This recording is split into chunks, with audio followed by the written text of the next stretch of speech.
Welcome back to 1:35 a.m. This is the second story called Room for One More, and I haven't read it yet.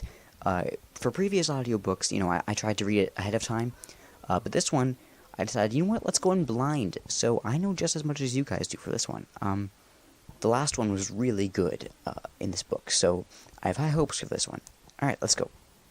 To tell the truth, Stanley didn't like the place. Something about the way it was hidden from passerby made him wonder what secrets were kept there. Was it even a legitimate business, or were sketchy deals being made under the table? Stanley didn't know. When he was hired, the supervisor had told him that his job was on a need-to-know basis, and as far as the business was concerned, Stanley didn't need to know anything. After a year and a half on the job, the only thing Stanley knew for sure was that his paychecks were always clear to the bank. To get to work, he had to walk through a storage yard stacked high with lumber, concrete blocks, and steel girders. Concealed in the middle of all the building materials was a stairway leading underground. A single low-wattage light bulb illuminated the dark steps, just enough for him to find his way down safely. At the bottom of the stairs, he had to pass the same stinking bio-waste bin he passed every night.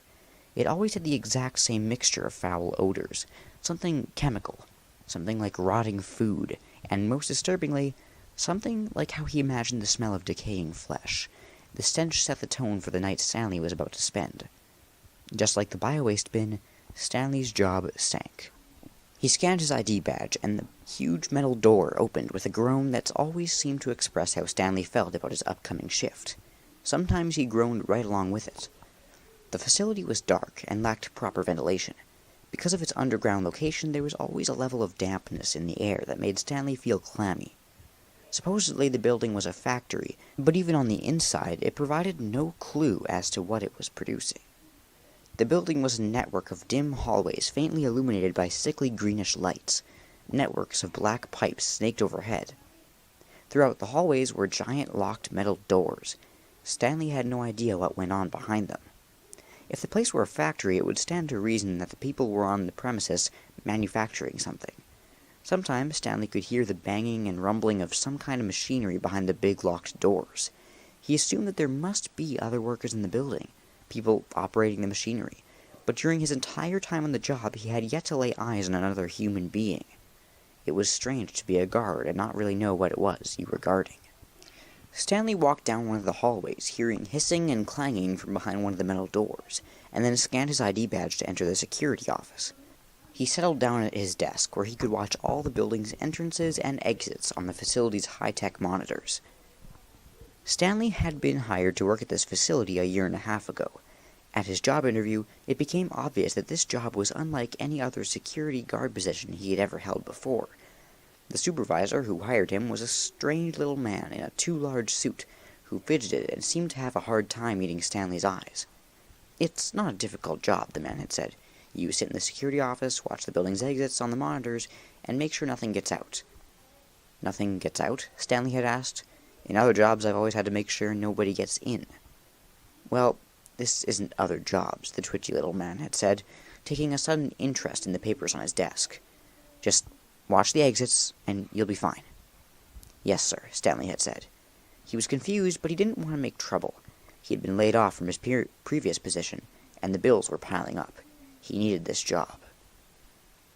"When do you think you can start?" the man had asked him, looking in the general direction of Stanley's face, but still not meeting his eyes. "As soon as you need me, sir." Stanley had been expecting a more rigorous interview. Usually for security jobs there were lots of questions, personality tests, references to be followed up on, and an extensive background check.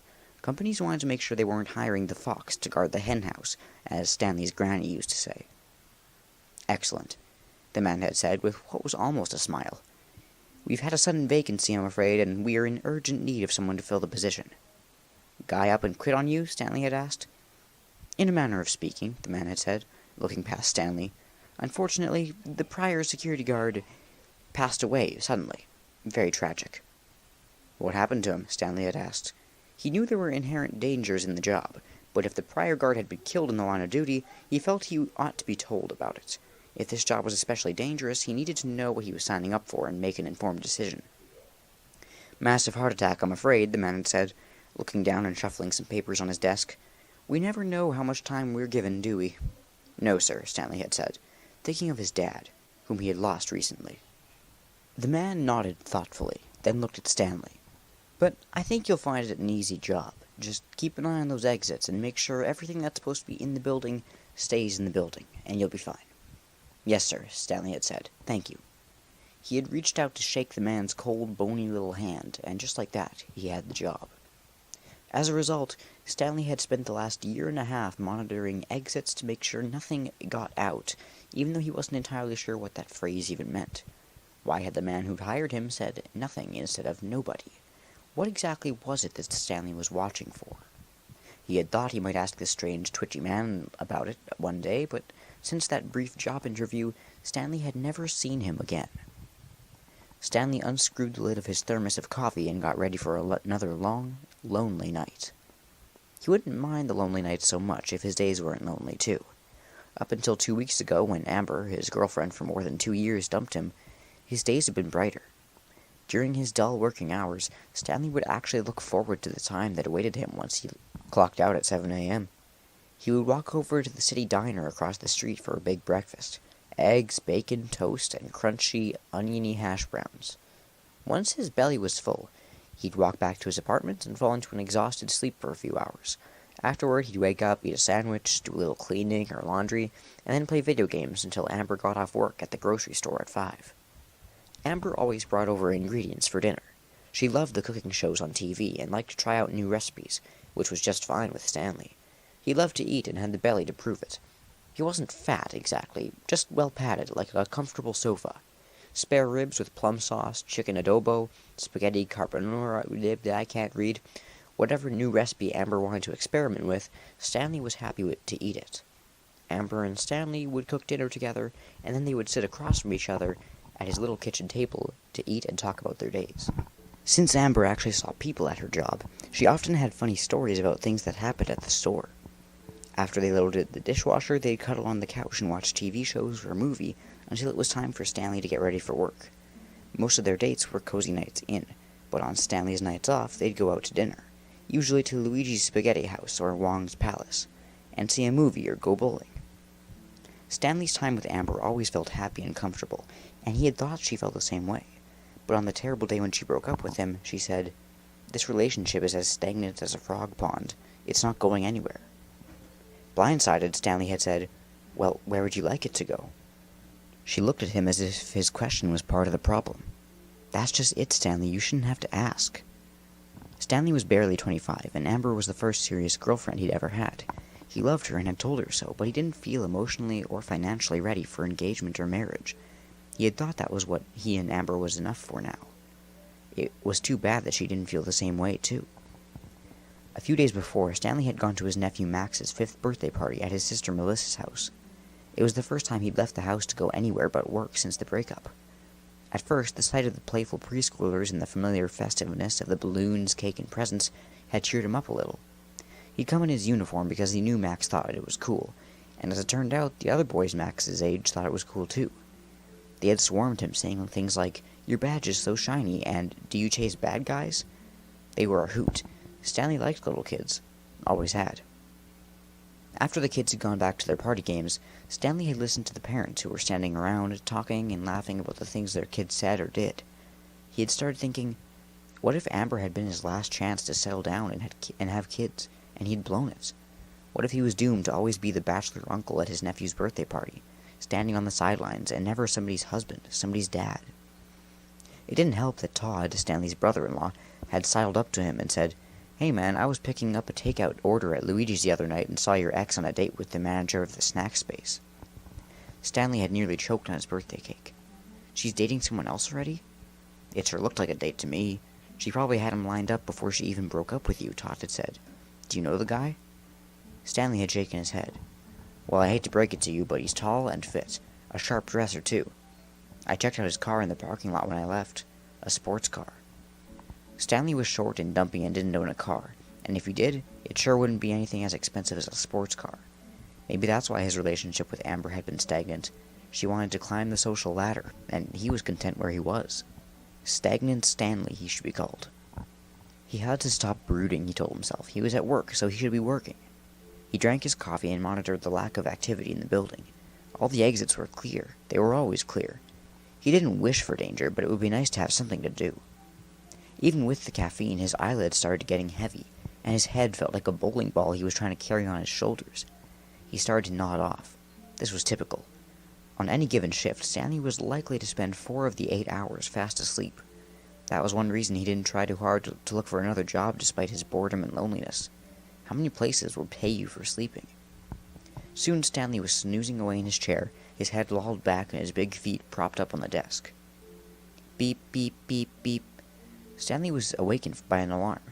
Disoriented for a second, he mistook it for his alarm clock at home, but then he remembered where he was and checked the monitors. A motion sensor had been activated in a vent right there in the security office.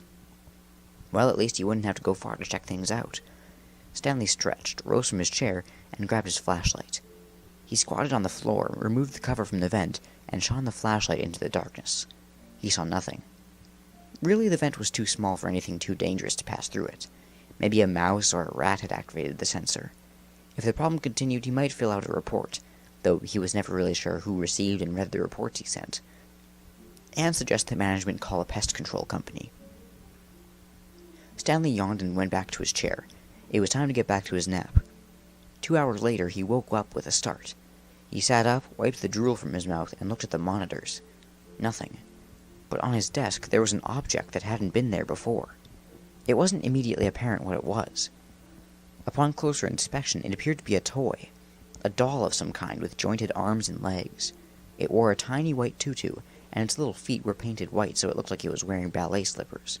Its arms were raised like a ballerina who was about to do a move. Stanley smiled to himself at his rudimentary knowledge of ballet terminology. All those times of being dragged to his older sister's ballet recitals as a kid had at least taught him something. The simple jointed doll also reminded him a little of the jointed dolls that had been in his high school art room. The wooden dolls could be arranged in a variety of positions to teach students how to draw the human form. But unlike the art room dolls, which were faceless, this ballerina doll did have a face. But it wasn't the face you would expect. It would seem logical for a ballerina doll's face to be painted to look like a beautiful girl's. Not this one. Its face was clown white. Its big black eye sockets were blank and empty. It had no discernible nose, but its big black mouth was a toothless, grinning, gaping hole. The face didn't match the body at all. Why would somebody paint a ballerina doll's face in such a ghoulish style?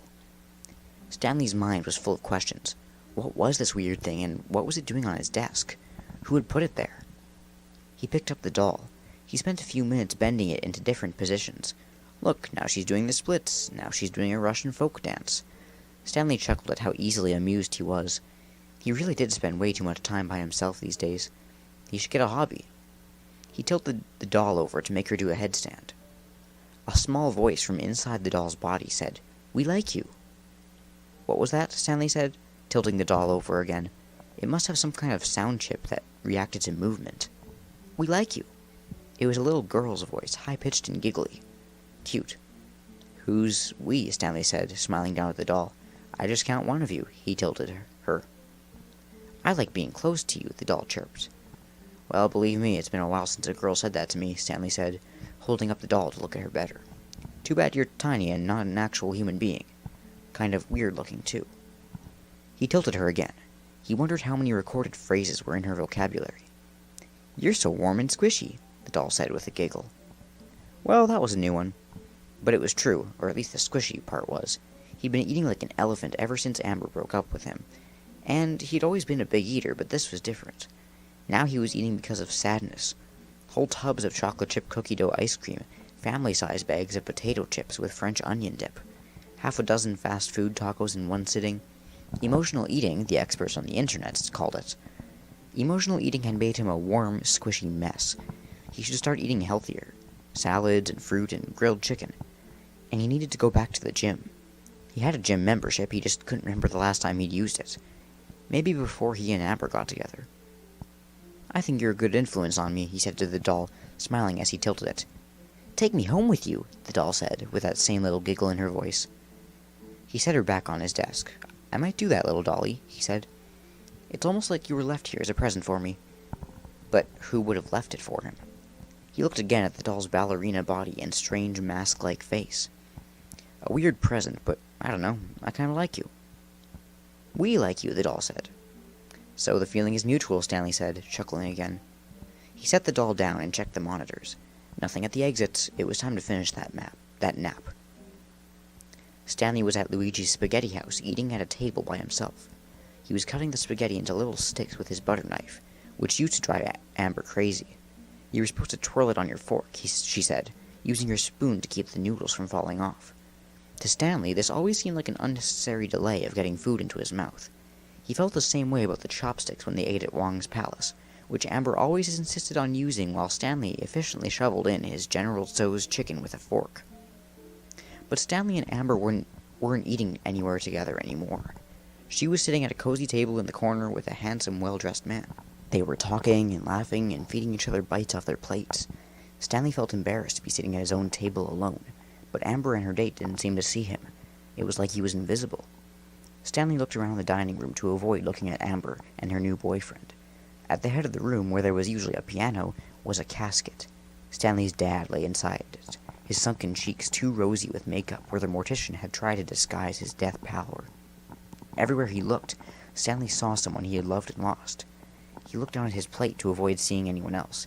His spaghetti had turned into a tangle of writhing, wriggling worms. The worms crawl in, the worms crawl out. They eat your guts and they spit them out. Stanley remembered the gruesome song from the playground when he was a kid. It was morbid, sure, but what did they know of death back then? But now his childhood was gone. His dad was gone, and Amber was gone. Why did everything good have to go away? He picked up the plate of worms and hurled it across the room. The plate shattered against the wall and left a red smear of spaghetti sauce studded with chopped-up noodles. Stanley woke up, gasping for breath. It's okay, he told himself. It was just a bad dream. It was 5 minutes until his shift was over, and the doll that had been on his desk was gone. It was strange. Nobody but him had ever been in here. Who would have come into the security office and taken it?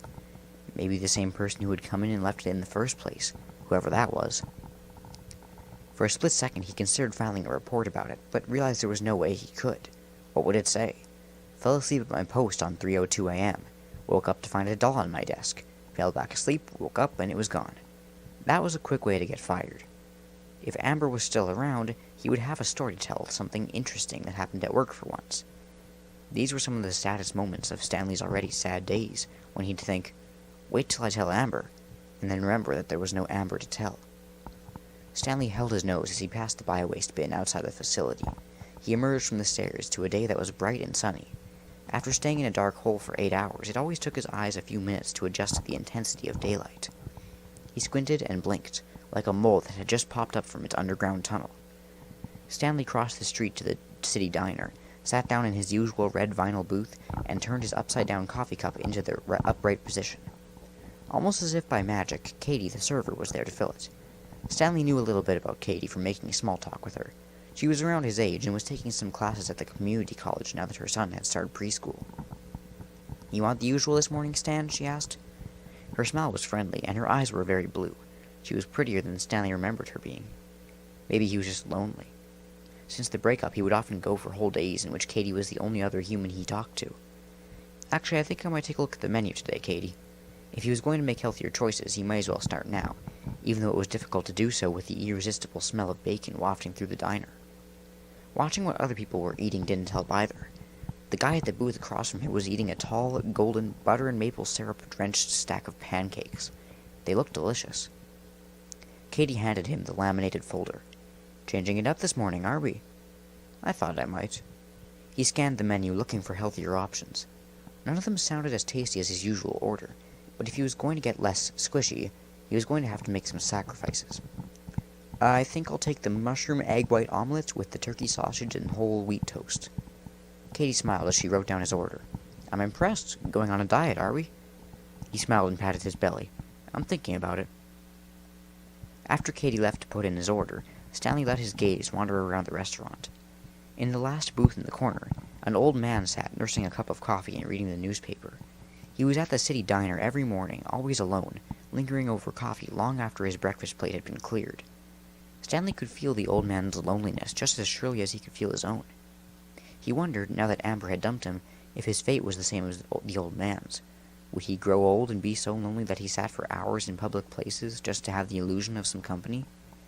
Wasn't that what Stanley himself was doing right now? "Here you go," Katie said, delivering his breakfast with a smile. The egg white omelet was surprisingly decent, but when Stanley tried to eat his whole wheat toast, he had difficulty swallowing it.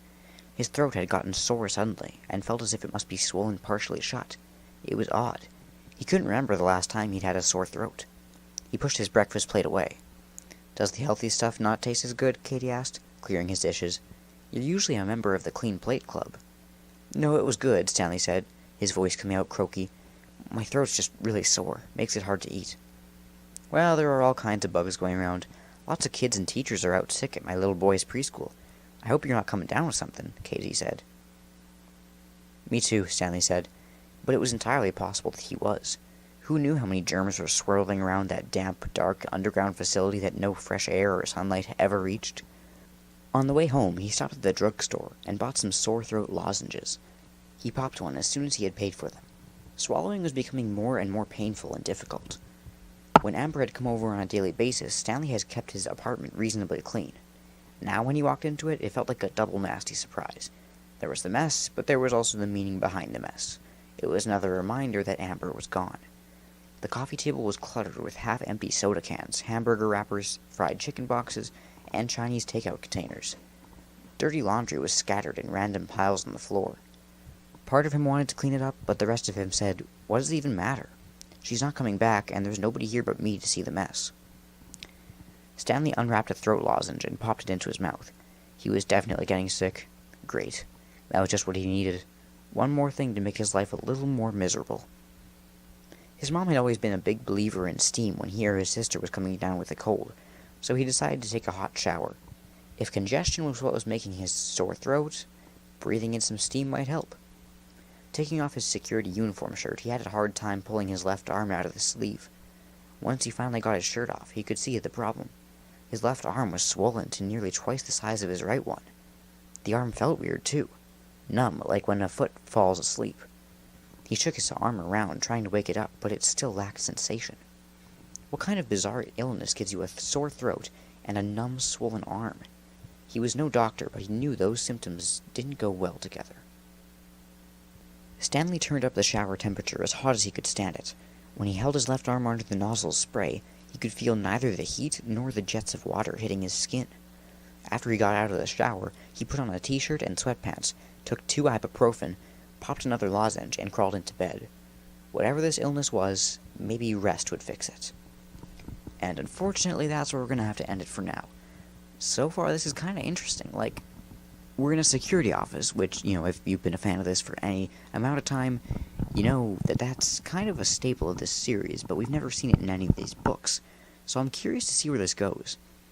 I'm wondering if those dolls are like mini-arenas, maybe? But I'm not sure. So I guess we'll have to find out. And if there are mini-arenas, does that mean that Ballora's going to show up? I'm pretty sure Ballora was supposed to be in Step Closer. I think that someone found like a leak or something, but not in this book, so I guess we'll have to find out. Either way, I'll see you guys next time.